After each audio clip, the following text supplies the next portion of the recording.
Online class में आपका एक बार फिर स्वागत करते हैं। मैं हूं मनोज कुमार और आज हम आपको इंटरमीडिएट कक्षा 12 की क्लास में शिक्षा शास्त्र को पढ़ा रहे हैं, जिसमें हमने इसको 2 खंडों में विभक्त किया है। तो पहले खंड में मैंने आपको वैदिक कालीन शिक्षा, बौद्ध कालीन शिक्षा, मध्यकालीन शिक्षा और ब्रिटिश पीरियड में शिक्षा व्यवस्था को पढ़ा चुके हैं। अब हम इस समय आपको स्वतंत्र भारत में शिक्षा व्यवस्था कैसी है, कैसी व्यवस्था की गई, किन किन आयोगों के माध्यम से शिक्षा की समस्याओं को दूर किया गया और आने वाली शिक्षा व्यवस्था को बनाया गया, उनके बारे में अध्ययन कर रहे हैं। जिसमें मैंने पहले आपको वीडियो जो तैयार किया है उसमें मैंने विश्वविद्यालय आयोग, जिसे हम राधाकृष्ण आयोग के नाम से जानते हैं, उसके बारे में अध्ययन करा चुके हैं। अब ये हमारा इस लेसन का दूसरा वीडियो है, जिसमें मैंने आपको पढ़ाना है कि माध्यमिक शिक्षा आयोग, जिसे हम मुदालियर आयोग के नाम से भी जानते हैं, इसके बारे में हम आपको अध्ययन करा रहे हैं। तो सबसे पहले हम आपको बताते हैं, इसमें हम कुछ चरण के आधार पर इसका अध्ययन करेंगे। उन चरण के आधार पर जो अध्ययन करेंगे उसमें आपको क्या क्या पढ़ाएंगे उसके बारे में हम पहले से आपको बता देते हैं। तो सबसे पहले हम माध्यमिक शिक्षा आयोग के अनुसार तत्कालीन माध्यमिक शिक्षा के दोषों का विवरण पढ़ेंगे। उसके बाद में माध्यमिक शिक्षा के महत्वपूर्ण तथ्यों का अध्ययन करते हुए इस आयोग द्वारा दिए गए सुझावों का अध्ययन करेंगे। इसके बाद में हम माध्यमिक शिक्षा आयोग, जिसको हम मुदालियर आयोग भी कहते हैं, इसके गुण दोषों का अध्ययन करते हुए इसका तुलनात्मक अध्ययन करेंगे। साथ ही साथ इसमें बहुउद्देशीय विद्यालय की अवधारणा के बारे में भी हम आपको बताएंगे, जिसका श्रेय मुदालियर आयोग को ही जाता है। इसके बारे में भी आपको हम पूरी तरीके से समझाएंगे। तो मैं आपको माध्यमिक शिक्षा आयोग क्या है और इसके बारे में बता रहा हूँ। इसकी नियुक्ति का उद्देश्य क्या था और ये कब नियुक्त किया गया, यानी इस आयोग का लक्ष्य क्या था। तो इस वीडियो को पूरा देखने के लिए आप हमारे साथ पूरे वीडियो में बने रहें, ताकि आपको इसके बारे में पूरी तरीके से जानकारी हो सके। अगर कहीं पे आपको कोई समस्या आती तो जो हमारा आप हमें मैसेज के माध्यम से बता सकते हैं और अगर कमेंट कर सकते हैं। इसके साथ अगर आप हमारे नए यूजर हैं तो आप हमें सब्सक्राइब करें, हमारे चैनल को सब्सक्राइब करेंगे। इसके साथ साथ बेल आइकन को दबाएंगे, ताकि हमारे आने वाले वीडियो आपके विशेष संबंधित जो भी हों तो आपको मिलते रहेंगे, जिससे आपको पढ़ने में कोई असुविधा नहीं होगी। तो हम क्लास को आगे बढ़ाते हुए हम आपको बताते हैं माध्यमिक शिक्षा आयोग क्या था, इसकी नियुक्ति क्यों की गई, क्यों इसका आज भी हम इसके बारे में पढ़ रहे हैं, इसका क्या उद्देश्य था। माध्यमिक शिक्षा आयोग अथवा मुदालियर आयोग, इसकी नियुक्ति 23 सितंबर 1952 में की गई, जिसका उद्देश्य था माध्यमिक शिक्षा के विषय में जानकारी प्राप्त करना। इस आयोग को माध्यमिक शिक्षा आयोग के नाम से जाना जाता है। शिक्षा संबंधी यह आयोग डॉक्टर ए लक्ष्मण स्वामी मुदालियर की अध्यक्षता में गठित किया गया। अध्यक्ष के नाम पर ही इस आयोग को मुदालियर आयोग के नाम से भी जाना जाता है। यहाँ यह स्पष्ट कर देना प्रासंगिक होगा कि माध्यमिक शिक्षा आयोग तथा शिक्षा आयोग दोनों अलग अलग आयोग हैं। शिक्षा आयोग की नियुक्ति 1964 में प्रोफेसर डी.एस. कोठारी की अध्यक्षता में की गई थी, जिसे कोठारी आयोग के नाम से भी जाना जाता है। माध्यमिक शिक्षा आयोग में सिर्फ माध्यमिक कक्षा यानी माध्यमिक शिक्षा तक ही इसको सीमित किया गया था, जबकि शिक्षा आयोग को शिक्षा के सभी स्तरों और पक्षों का अध्ययन करने का कार्य सौंपा गया था। 23 सितंबर 1952 में नियुक्त किए गए मुदालियर आयोग ने जून 1952 में अपनी अध्ययन के निष्कर्षों को एक विस्तृत रिपोर्ट के आधार पर भारत सरकार के सम्मुख प्रस्तुत किया। ये रिपोर्ट कुल 244 पृष्ठों की थी, जिसमें 15 अध्याय बनाए गए थे। इन 15 अध्यायों में तत्कालीन माध्यमिक शिक्षा की स्थिति का विवरण प्रस्तुत करते हुए इसके सभी पक्षों के विषय में सुझाव एवं सिफारिशें प्रस्तुत की गई थी। माध्यमिक शिक्षा आयोग के अनुसार तत्कालीन माध्यमिक शिक्षा के दोष, इसके अंतर्गत देखा जाए तो माध्यमिक शिक्षा के दोष थे। पहला दोष माध्यमिक शिक्षा का प्रमुख दोष था, जो इसका एक पक्षी होना, यानी माध्यमिक शिक्षा जो थी वो एक पक्षी थी। ये छात्रों को केवल उच्च शिक्षा ग्रहण करने के लिए मात्र आधार प्रदान करती थी। दूसरा दोष था, माध्यमिक शिक्षा छात्रों के सर्वांगीण विकास में किसी प्रकार का योगदान नहीं देती थी, क्योंकि इसका स्वरूप नीरस, संकुचित, रूढ़िबद्ध तथा मात्र पुस्तकीय ज्ञान तक ही सीमित था। अगला पॉइंट हम बताते हैं कि माध्यमिक शिक्षा विनम्रता, सहयोग, स्वावलंबन जैसे सद्गुणों के विकास में सहायक नहीं है। यह शिक्षा छात्रों को सामाजिक जीवन में सामंजस्य स्थापित करने में भी सहायक नहीं थी, क्योंकि इस शिक्षा का जीवन से कोई प्रत्यक्ष संबंध नहीं था। साथ ही साथ आयोग ने माध्यमिक शिक्षा के पाठ्यक्रम संबंधी दोष का भी उल्लेख किया। आयोग ने स्पष्ट किया कि पाठ्यक्रम अनुपयुक्त है तथा पुस्तकीय ज्ञान को अधिक महत्व दिया जाता है। यही कारण है कि शिक्षा छात्रों को भार स्वरूप प्रतीत होती है तथा युवकों को व्यवसाय प्राप्ति में सहायक सिद्ध नहीं हो पा रही है। आयोग ने स्पष्ट कर दिया कि माध्यमिक विद्यालयों में प्रत्येक कक्षा में छात्रों की संख्या काफ़ी अधिक होती है। इस स्थिति में शिक्षक तथा छात्रों के मध्य व्यक्तिगत स्तर पर किसी प्रकार का संपर्क नहीं स्थापित हो पाता। इसके साथ साथ आयोग ने माध्यमिक स्तर के शिक्षकों की स्थिति का भी अध्ययन किया तथा स्पष्ट किया कि इस स्तर पर अनुभवी एवं योग्य शिक्षकों की कमी है। इस कारण शिक्षकों के वेतन का अपर्याप्त होना भी माना गया था। माध्यमिक शिक्षा आयोग के द्वारा प्रस्तुत किए गए महत्वपूर्ण सुझाव। इन सुझावों में माध्यमिक शिक्षा आयोग ने तत्कालीन भारतीय शिक्षा व्यवस्था का विस्तृत अध्ययन करने के उपरांत प्रचलित शिक्षा प्रणाली के समस्त दोषों को जानने का प्रयास किया। इसके उपरांत आयोग ने माध्यमिक शिक्षा से संबद्ध समस्त पक्षों के विषय में अपने विचार और सुझाव प्रस्तुत किए, जिनमें पहला है माध्यमिक शिक्षा के उद्देश्यों का निर्धारण करना, जिसके अंतर्गत माध्यमिक शिक्षा में प्रजातांत्रिक गुणों के विकास के लिए माध्यमिक शिक्षा आयोग ने स्पष्ट किया कि प्रजातंत्र की सफलता के लिए आवश्यक है कि हमारी शिक्षा का प्रमुख उद्देश्य छात्रों में प्रजातांत्रिक गुणों का विकास होना चाहिए। तो माध्यमिक शिक्षा में इसके स्वरूप को भी ध्यान में रखा गया। साथ ही साथ छात्रों के व्यक्तित्व विकास संबंधी उद्देश्य को ध्यान में रखते हुए माध्यमिक शिक्षा आयोग में इसका भी पूर्ण रूप से ध्यान रखा जाना चाहिए। साथ ही इसने व्यावसायिक कुशलता के विकास में योगदान देने के लिए भी मुदालियर आयोग ने माध्यमिक स्तर की शिक्षा के पाठ्यक्रम में औद्योगिक एवं व्यावसायिक विषयों का समावेश होना महत्वपूर्ण बताया। नेतृत्व के विकास संबंधी उद्देश्य में भी इसमें माध्यमिक शिक्षा आयोग में कहा गया कि एक उद्देश्य छात्रों में नेतृत्व संबंधी गुणों का विकास करने वाला भी होना चाहिए। इसके साथ साथ दूसरा पॉइंट आता है माध्यमिक शिक्षा आयोग के अनुसार माध्यमिक शिक्षा का पुनर्गठन। यानी ये माध्यमिक शिक्षा आयोग जो था, इसमें जो सुझाव दिए गए इसके तहत माध्यमिक शिक्षा का पुनर्गठन करने की बात कही गई, जिसमें 11 से 17 वर्ष के आयु के छात्र छात्राओं के लिए माध्यमिक शिक्षा की व्यवस्था होनी बताई गई। इस प्रकार आयोग ने माध्यमिक शिक्षा की अवधि 7 वर्ष निर्धारित करने का सुझाव दिया। इस 7 वर्ष की अवधि को पुनः 2 भागों में बांटा, जिसमें प्रथम भाग में 3 वर्ष निर्धारित की गई। इसे मिडिल या जूनियर माध्यमिक स्तर कहा गया। दूसरे भाग की अवधि 4 वर्ष निर्धारित करने का सुझाव दिया गया, जिसे उच्चतर माध्यमिक स्तर कहा गया। आयोग ने सुझाव दिया कि पूर्व प्रचलित इंटरमीडिएट कक्षाओं को भंग कर दिया जाए तथा इस स्तर की कक्षा 11 को हाई स्कूल में संबद्ध कर दिया जाना चाहिए तथा कक्षा 12 को डिग्री कॉलेज में जोड़ दिया जाना चाहिए। इसके साथ ही आयोग ने सुझाव दिया कि स्नातक अर्थात डिग्री स्तर की शिक्षा की अवधि 3 वर्ष कर देनी चाहिए।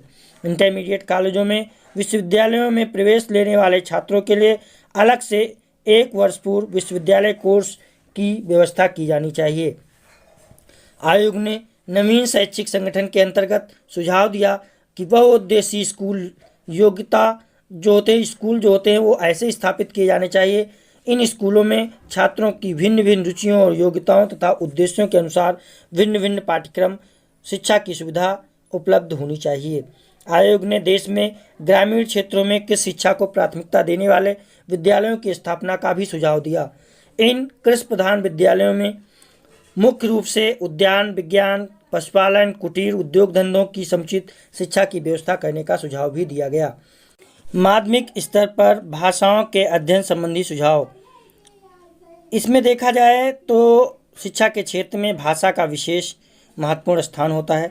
भाषा के माध्यम से ही ज्ञान प्रदान किया जाता है। इस स्थिति में भाषा के विषय में विचार व्यक्त करना प्रत्येक आयोग के लिए अनिवार्य होता है। माध्यमिक शिक्षा आयोग ने सुझाव दिया कि माध्यमिक स्तर की शिक्षा के लिए मातृभाषा अथवा प्रादेशिक भाषा को ही माध्यम के रूप में स्वीकार किया जाना चाहिए। आयोग ने यह भी सुझाव दिया कि मिडिल स्तर पर बालकों को कम से कम 2 भाषाओं की जानकारी अवश्य होनी चाहिए। जूनियर बेसिक स्तर पर हिंदी तथा अंग्रेजी की शिक्षा का प्रबंध होना चाहिए। हाई स्कूल स्तर पर भी छात्रों को 2 भाषाओं का समुचित ज्ञान होना चाहिए, जिससे वे एक मातृभाषा अथवा एक क्षेत्रीय भाषा होनी चाहिए। इसके साथ साथ पाठ्यक्रम संबंधी सिफारिशों में मुदालियर कमीशन ने स्पष्ट कर दिया कि तत्कालीन माध्यमिक शिक्षा में प्रचलित पाठ्यक्रम में बहुत सारे दोष थे। इन दोषों को दूर करने के लिए विविधता और लचीलापन का होना आवश्यक बताया गया। पाठ्यक्रम के निर्धारण में क्षेत्रीय परिस्थितियों तथा आवश्यकताओं को ध्यान में रखते हुए माध्यमिक स्तर की शिक्षा के पाठ्यक्रम को सामुदायिक जीवन से घनिष्ठ संबंध स्थापित करते हुए इसके पाठ्यक्रम को निर्धारित किया जाना चाहिए। इसके साथ साथ अगला पॉइंट आता है पाठ्य पुस्तकों यानी पाठ्य विषयों संबंधी सिफारिशें। इसमें आयोग ने माध्यमिक शिक्षा के 2 भागों को बांटते हुए सुझाव दिया। जूनियर माध्यमिक और उच्च माध्यमिक, इन दोनों स्तरों के पाठ्यक्रम के लिए आयोग ने अलग अलग विषयों के अध्ययन का सुझाव दिया, जिसमें जूनियर कक्षाओं के लिए जूनियर माध्यमिक शिक्षा के लिए भाषाएं, सामाजिक अध्ययन, सामान्य विज्ञान, गणित, कला तथा संगीत तथा शिल्प और शारीरिक शिक्षा को बनाया। इसके साथ साथ उच्च माध्यमिक स्तर की शिक्षा के लिए आयोग ने विभिन्न विषयों की योजना प्रस्तुत की। इस विभिन्नता का उद्देश्य सभी छात्रों की अपनी अभिरुचि एवं आवश्यकता के अनुसार अध्ययन विषय उपलब्ध कराना था। आयोग ने इस स्तर पर पढ़ाए जाने वाले समस्त विषयों को 2 भागों में विभाजित करके प्रस्तुत किया। प्रथम भाग में आंतरिक विषय सम्मिलित थे। आंतरिक विषयों के अध्ययन सभी छात्रों के लिए अनिवार्य थे। इस वर्ग में 2 विषय भाषा संबंधी थे। प्रथम विषय मातृभाषा या प्रादेशिक भाषा थी। दूसरा जो था भाषा संबंधी था। इसमें विभिन्न विकल्प उपलब्ध थे। छात्र हिंदी, प्रारंभिक अंग्रेजी, उच्च अंग्रेजी, कोई आधुनिक भारतीय भाषा, कोई आधुनिक विदेशी भाषा, कोई एक शास्त्रीय भाषा के रूप में चुन सकते थे। पाठ्य पुस्तकों संबंधी सुझाव। शिक्षा के क्षेत्र में पाठ्य पुस्तकों का विशेष महत्व होता है। मुदालियर आयोग ने पाठ्य पुस्तकों के सुधार की ओर भी ध्यान केंद्रित किया तथा पाठ्य पुस्तकों के सुधार हेतु सुझाव भी प्रस्तुत किए। इसके लिए उन्होंने उच्च स्तरीय पाठ्य पुस्तक समिति के गठन की भी बात की गई और साथ में कहा इसके जो सदस्य होने चाहिए, जैसे कि राज्य के न्यायाधीश, लोक सेवा आयोग के सदस्य, विश्वविद्यालय के कुलपति, प्रधानाचार्य, प्रसिद्ध शिक्षा शास्त्री, इस समिति को स्वतंत्र रूप से कार्य करने देना चाहिए। इसके अतिरिक्त केंद्र सरकार द्वारा एक ऐसी संस्था का निर्माण किया जाना चाहिए जो पाठ्य पुस्तकों में आवश्यक चित्र बनाने की कला में प्रशिक्षण की व्यवस्था करें। आयोग ने सुझाव दिया कि माध्यमिक स्तर पर प्रत्येक विषय से संबंधित अनेक पुस्तकों को स्वीकृति प्रदान की जानी चाहिए। शिक्षण विधियों संबंधी सुझाव। देखा जाए तो शिक्षण प्रणाली में शिक्षण विधियों का भी विशेष महत्व होता है। शिक्षण की सफलता भी एक सीमा तक शिक्षण विधियों पर ही निर्भर करती है। माध्यमिक शिक्षा आयोग ने तत्कालीन शिक्षा प्रणालियों को दोषपूर्ण पाया। आयोग ने स्पष्ट किया कि उस समय अपनाई जाने वाली शिक्षण विधियां नीरस तथा निर्जीव थी, वह उत्तम शिक्षण में सहायक नहीं थी। आयोग ने सुझाव दिया कि माध्यमिक स्तर पर शिक्षण के लिए सक्रिय एवं स्फूर्तिपूर्ण शिक्षण विधियों को अपनाया जाना परम आवश्यक है। आयोग ने शिक्षण विधियों के विषय में विभिन्न तथ्यों का स्पष्टीकरण भी प्रस्तुत किया। आयोग ने स्पष्ट किया कि विषय जो है पाठ्य विषय को केवल कंठस्थ कर लेना ही उचित नहीं है। समस्त शिक्षण को उद्देश्यपूर्ण, वास्तविक तथा साभिप्राय होना चाहिए। इस प्रकार शिक्षण के लिए शिक्षण की क्रियाविधि तथा योजना विधि को अपनाया जाना उचित बताया गया। धार्मिक शिक्षा संबंधी सिफारिशें। मुदालियर आयोग ने माध्यमिक स्तर की शिक्षा में धार्मिक शिक्षा के समावेश का भी सुझाव दिया। आयोग ने धार्मिक शिक्षा छात्रों के उचित निर्माण में सहायक बताया। साथ ही भारत एक धर्मनिरपेक्ष राज्य है तथा देश में अनेक धर्मों के अनुयायी निवास करते हैं। आयोग ने स्पष्ट किया कि विद्यालयों में धार्मिक शिक्षा दी जा सकती है, परंतु किसी भी छात्र को धार्मिक शिक्षा ग्रहण करने के लिए बाध्य नहीं किया जाना चाहिए। छात्रों के अभिभावकों से अनुमति प्राप्त करके ही उन्हें धार्मिक शिक्षा दी जानी चाहिए। चरित्र निर्माण संबंधी सिफारिशें। शिक्षा का एक महत्वपूर्ण उद्देश्य छात्रों के चरित्र का निर्माण भी करना है। मुदालियर आयोग ने माध्यमिक शिक्षा के अंतर्गत चरित्र निर्माण को आवश्यक माना। उसने अपने सुझाव में कहा कि आयोग के द्वारा छात्रों के चरित्र के निर्माण का उत्तरदायित्व अध्यापकों का होना चाहिए। विद्यालय में आयोजित प्रत्येक कार्यक्रम का एक मुख्य उद्देश्य चरित्र निर्माण भी होना चाहिए। दूसरा पॉइंट बताया कि छात्रों के चरित्र निर्माण के लिए विद्यालय में उन समस्त मूल्यों को अधिक से अधिक महत्व दिया जाना चाहिए जिन्हें राष्ट्रीय जीवन में महत्वपूर्ण माना जाता है। इसके साथ साथ आयोग ने अनुशासन स्थापित करने के लिए ये सुझाव दिया कि अध्यापकों एवं छात्रों के बीच घनिष्ठ संबंध होना चाहिए। जिसके अतिरिक्त विद्यालयों में छात्र समितियों, मॉनिटर व्यवस्था आदि का भी पालन किया जाना चाहिए। परीक्षा एवं मूल्यांकन संबंधी सुझाव में मुदालियर आयोग ने तत्कालीन माध्यमिक शिक्षा की प्रणालियों को दोषपूर्ण बताया और उन्होंने कहा कि प्रचलित परीक्षा प्रणाली छात्रों की योग्यता और ज्ञान का सही मूल्यांकन करने में असमर्थ है। इसलिए उन्होंने सुझाव दिया कि जहां तक संभव हो सके बाह्य परीक्षाओं को घटाना चाहिए। माध्यमिक स्तर पर जो है निर्धारित पाठ्यक्रम को पूरा कर लेने के उपरांत एक सार्वजनिक परीक्षा का आयोजन किया जाना चाहिए।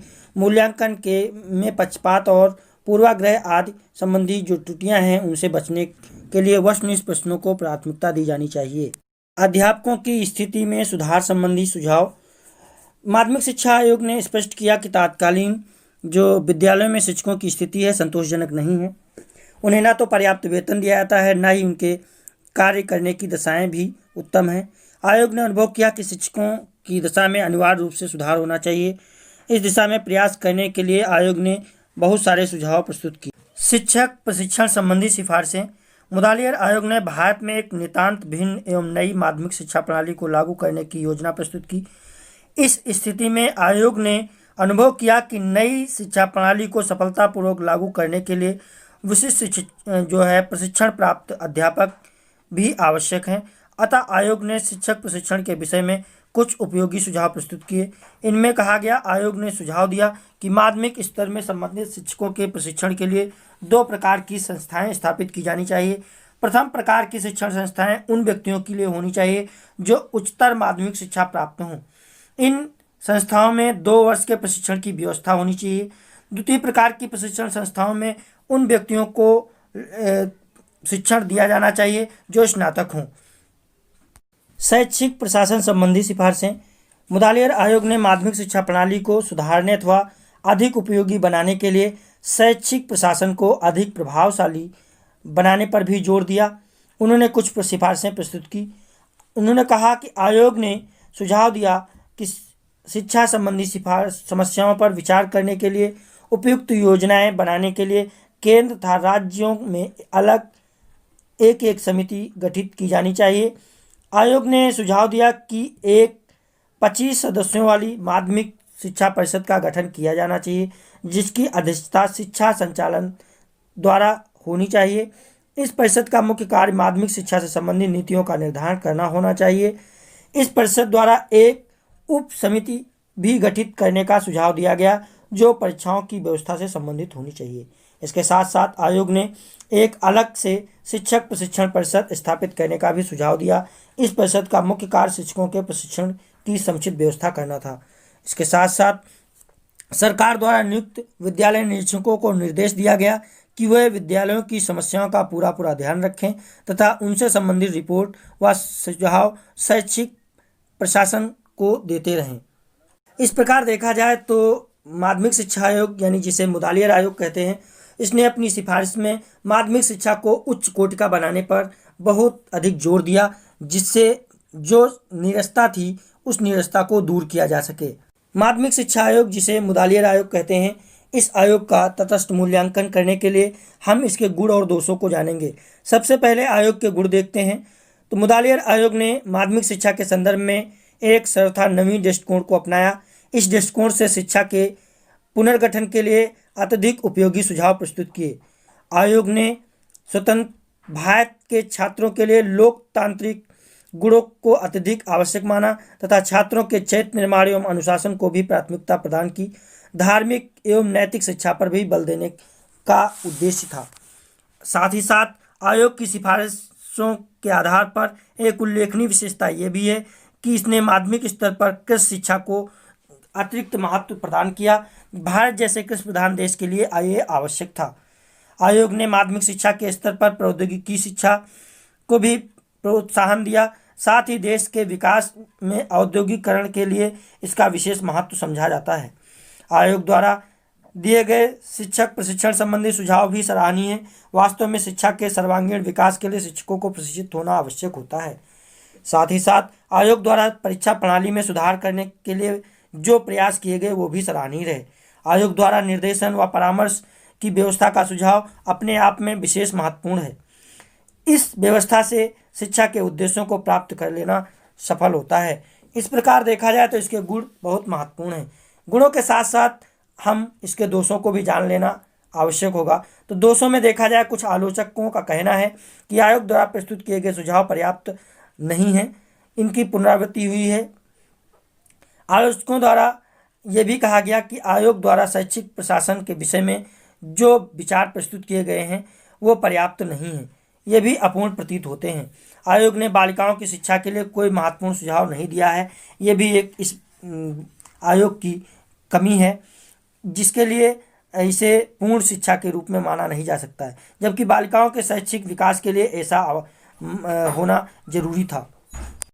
इन उपरोक्त विवरणों के आधार पर हम कह सकते हैं कि मुदालियर आयोग के गुण दोषों का सामान्य परिचय प्राप्त करने के बाद आयोग ने माध्यमिक शिक्षा के विषय में बहुपक्षीय सुझाव प्रस्तुत किए हैं, परंतु सरकार ने कुछ परिस्थितियां वश सभी सुझावों को स्वीकार करके लागू नहीं किया। कुछ विद्वानों का मत है कि यदि आयोग के सभी सुझावों को स्वीकार करके पूर्ण रूप से लागू कर दिया था तो भारत में माध्यमिक शिक्षा अत्यंत उन्नत और उपयोगी बन जाती।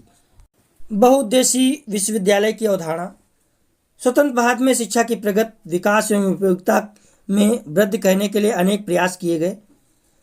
इसी क्रम में ये अनुभव किया गया कि सभी छात्रों को उनकी रुचि, योग्यता और अभिवृत्ति के अनुकूल शिक्षा उपलब्ध कराई जाए। इस विचार को मूर्त रूप देने के लिए बहुउद्देशीय विद्यालयों का प्रत्यय एवं योजना प्रस्तुत की गई। इस प्रत्यय योजना को प्रस्तुत करने का श्रेय भी मुदालियर आयोग को जाता है। आयोग ने अपनी रिपोर्ट में बहुउद्देशीय जो विद्यालय हैं उनके अर्थ एवं आशय को स्पष्ट करते हुए कहा है, बहुउद्देशीय विद्यालय विभिन्न रुचियों, उद्देश्यों तथा योग्यता वाले छात्रों के लिए विभिन्न प्रकार के पाठ्यक्रमों का आयोजन करते हैं।